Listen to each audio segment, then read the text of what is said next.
remembering those who've gone before. This is Skag End.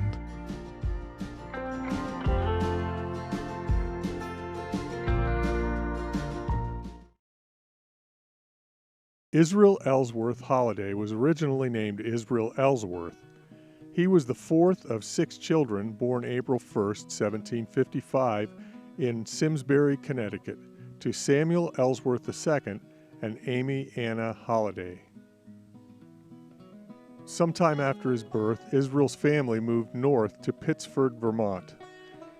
At that time, Vermont was not an official colony and was called the New Hampshire Land Grants.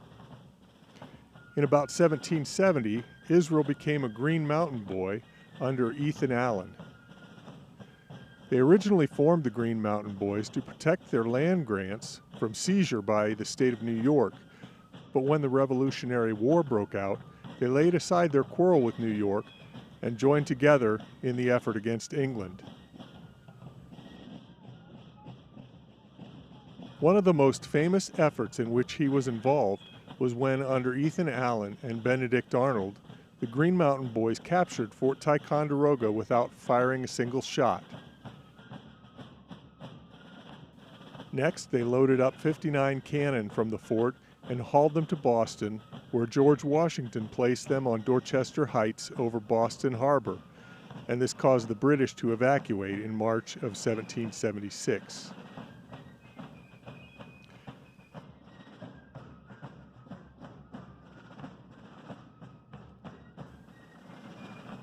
Israel helped build the ammunition battery on Mount Independence, which was on the Vermont side, across Lake Champlain from Fort Ticonderoga.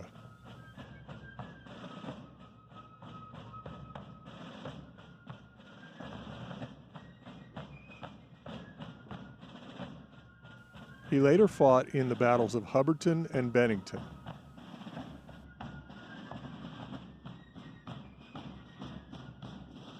Before the Green Mountain Boys' victory at Bennington, Israel was among the ranks when Brigadier General John Stark rallied them to arms.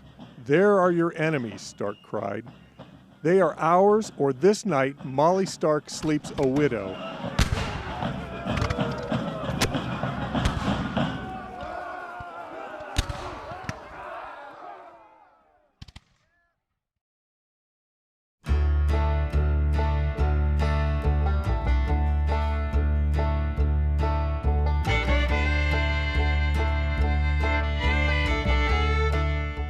Israel married a local girl, Hope Still Stevens. Their marriage was described by his nephew, General Caleb Hendy, in his autobiographical manuscript. My mother's brother, Israel Ellsworth, married a woman in this town by the name of Hope Still Stevens, daughter of Benjamin Stevens, by whom she had several children. My uncle was a very good-natured man, but his wife was said to be a very bad woman. He moved into the state of Penn, or the southwestern part of New York, while there, disappeared strangely. His wife came back here and said her husband, in a fit of insanity, went into the woods and never was seen afterwards. Many years afterwards, I heard my Uncle Samuel say that he had heard from him that he was living in some part of Virginia. Whether it was he or not, I cannot say for certainty. Many hearsay stories were told and suspicions entertained. Hope Still married again to a Mr. Patterson, with whom she lived some years, and then he left her. After this, she married a Mr. Willard Seaton, with whom she lived some years. They were pretty well matched, both bad enough. He at length left her. She afterwards went into Upper Canada and there married for the 4th time, but has now been dead for some years.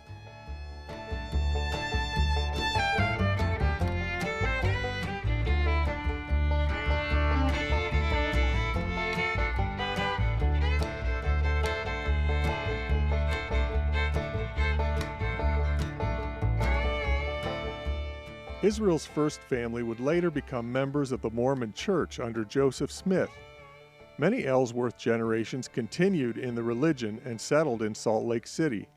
One grandson, Edmund Ellsworth, would marry Elizabeth Young, daughter of Brigham Young. Later, Edmund became a polygamist when he married Mary Ann Dudley.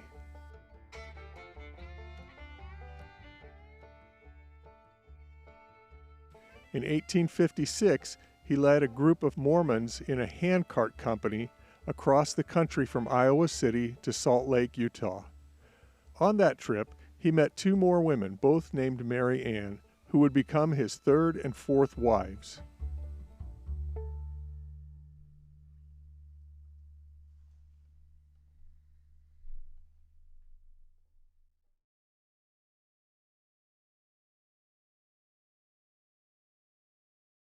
In the meantime, Israel, having left his family, took his mother's maiden name of Holliday and later married Annie Bennett in Berkeley, Virginia in 1789.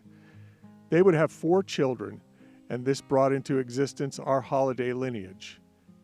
Annie and Israel's children were Samuel, Amy, Elizabeth, and Israel Jr.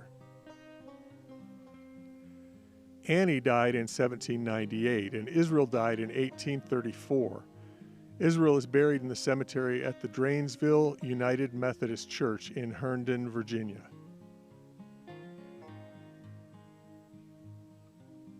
And following our line, Israel Jr. married Nancy Morgan in 1824, and they had 12 children in Fairfax, Virginia. Nancy died in 1847, shortly after the birth and death of her baby girl, Mary. Nancy is buried at the Morgan Cemetery in Organ Cave, West Virginia. Israel was 45 years old when he married Margaret Tritt in 1849. In 1853, Israel purchased land in Keeney's Creek, West Virginia.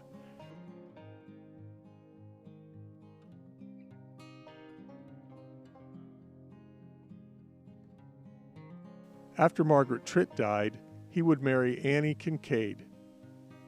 He would live in Fayette County, West Virginia until his death in 1870 when he succumbed to pneumonia.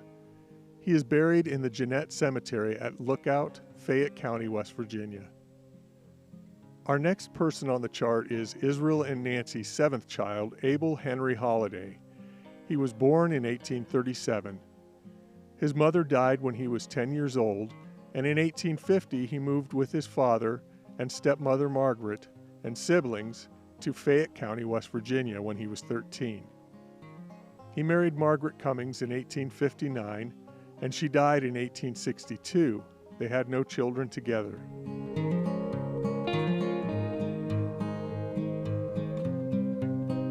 Soon after her death, Abel joined the Confederate Army, Company E, 14th Virginia Cavalry, and was later transferred to Company D. He saw action at Droop Mountain and Lewisburg, and later took part in the operations in the Shenandoah Valley. His regiment was also involved in the Battle of Gettysburg in July of 1863.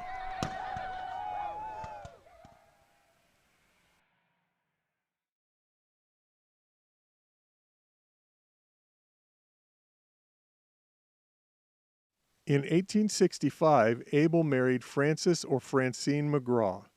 Francine was part Cherokee, according to family tradition. In her memoir, Hoda Holliday Linkus writes, My grandmother, Francine Holliday, was the only grandparent I ever knew. My other grandparents died before I was born. Although I wasn't with her very much, I liked her and remember her as being a jolly-natured, happy person. Abel died in 1899, Francina in 1922. They are buried with Abel's parents in Jeannette Cemetery at Lookout, Fayette County, West Virginia. It is located just off of Route 60, the Midland Trail.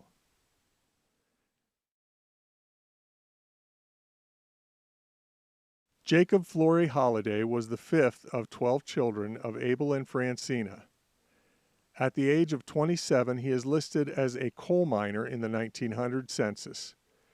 He remained a miner for several years, and then by 1920 he was listed as a lumberman at a sawmill. He would later return to the coal mines. Jacob married Sarah Sallie McClelland July 4, 1900. They had 9 children together, and we've now come down to my grandmother Eva and her siblings, Harry, Eva, Willie, Jay, Theodore, Blanche, and June.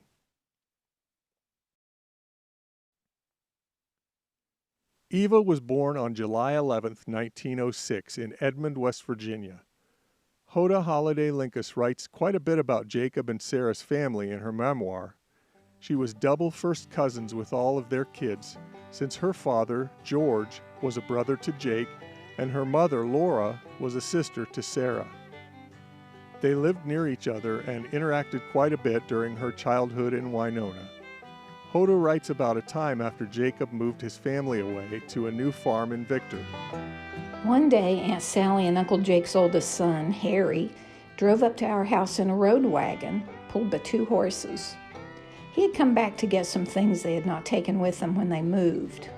He wanted me to go back home with him and see the farm they had purchased, and, of course, with my persuasion, Mother consented and I went back home with him for a visit. I stayed a month with them and had a wonderful time. Everywhere we went, we had to either go by horseback, ride in a wagon, or walk.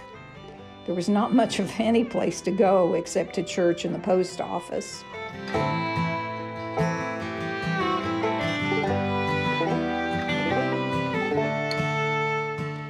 One night, we walked a few miles to church. When we got there was no service that night. There was a group of us teenagers, Eva, and Harry, my cousins, and their neighbor friends, and myself. And it was a lovely moonlit night. So we just stayed a while and played games in the churchyard and really enjoyed ourselves. After a while, we all walked the long way home together.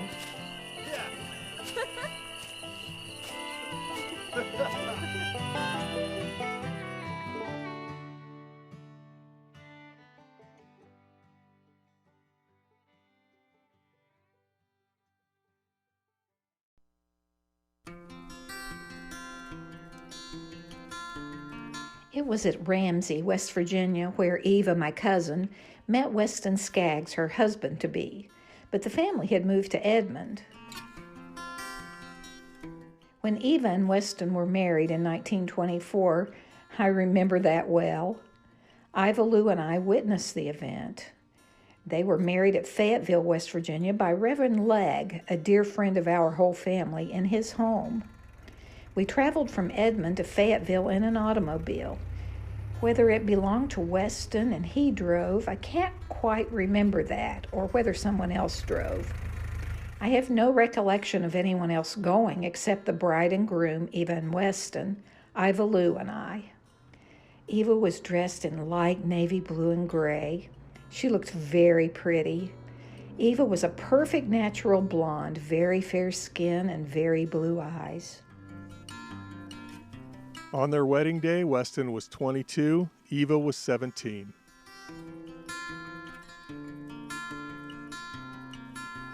Within a year, in May 1925, tragedy struck when Weston and Eva's first son, Weston Wills Jr., died at birth. Then, only 6 months later, Eva's mother, Sallie, took ill and went into the McKendree Hospital. She suffered from a heart condition, endocarditis, which would soon take her life. Sallie wrote a letter to her family from the hospital. It's filled with loving wishes to her children and Jake. I want the children kept together if anything happens to Papa, for Harry and Eva to raise the children, and get them a Bible apiece for Christmas. I can see I can't get better.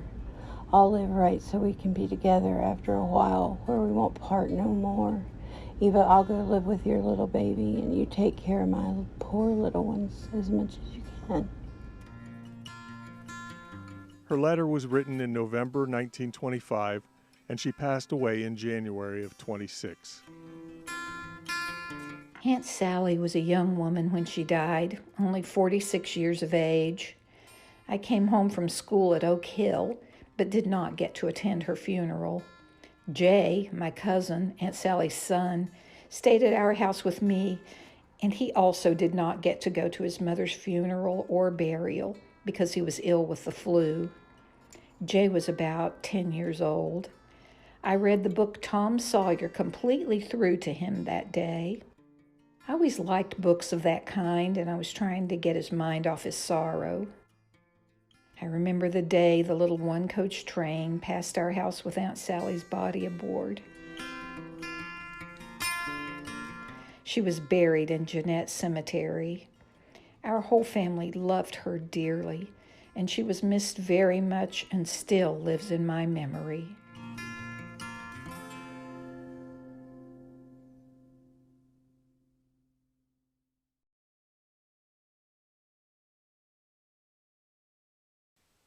In 1927, Eva and Weston had their second son, Hilbert Leo. Uncle Leo was followed by Edwin McClelland, Uncle Eddie, and he was born in 1933, and then my father, Niall Stanley, in 1936. When Niall was born, Eva took ill with thrombosis in her legs, which was a condition of blood clots after childbirth, and in those days it was often called milk leg. Weston wanted to get Eva a doctor, but she refused, thinking that it would go away, but it didn't. And when Niall was only 15 days old, Eva passed away. Again, the family was heartbroken. Weston was alone with a newborn and two young sons, aged 2 and 8. Family was there to help him, and after a short time, Weston married Lorena Oretha Gill. And they would have one daughter together, Audress Karen Skaggs. Lorena was the grandmother that I knew as a child. We called her Grandma Buddy. She was a soft-spoken little lady and was a good wife to Grandpa Weston through the years and a good mother to my father. Weston was a career coal miner, during which he had many injuries including broken legs, black lung, a couple of fingers lost, and he had cancer, to which he lost an eye. He had had so many hardships in life, losing an infant son and a young wife, then outliving his second wife, Lorena. But in spite of it all, he never lost his sense of humor, nor did he lose his faith in the Lord. One of my most cherished memories of him is how he would warm himself up by the coal stove in the kitchen and read his large print Bible, often using a magnifying glass. Sometimes he would stop reading and wipe the tears from his eyes and share with us boys how wonderful the love of God is. My dad used to say to me years after Grandpa's death that Weston Skaggs was the greatest man he ever knew, and I think that sums it up pretty well.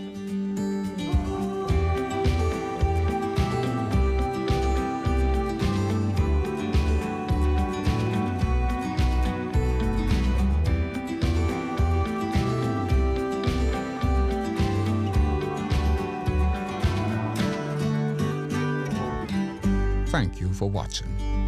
Thanks for remembering those who've gone before.